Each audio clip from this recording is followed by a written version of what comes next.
This is a barn door that I made. It's 48 inches wide, 85 inches tall. It's made from two different barns. Both of them were pre-1900, I'd say, around 1880s. As you can see, all I did was clean it up. It's just the rough pine, just like it was. But anyway, it's got a lot of character. So why don't we go out to the shop and I'll show you how to make this barn door.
So what I've done so far is I've just built the framework for this barn door. It's 85 inches by 4 feet. This is all just raw, rough wood, put together with pocket screws, and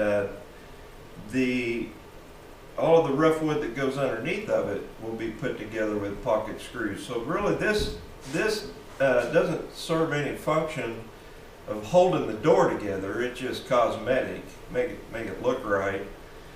So anyway, let's continue on.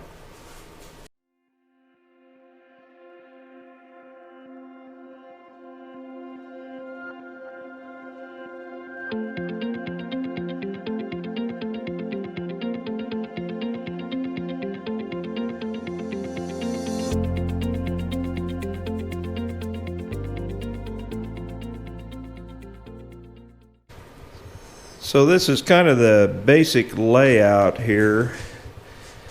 I have some places like this where there was apparently in the old barn some overspray or something, but I can take those spots out with wire brush and it won't show at all. So what I want to do is even it up. I want this gap right here to be the same on both sides. I don't want to have big board, big board, big board, and then skinny board. I want it to all be uniform. So that's what I'm doing right now. And once I get that, I'll mark the perimeter of this thing and cut it off to fit.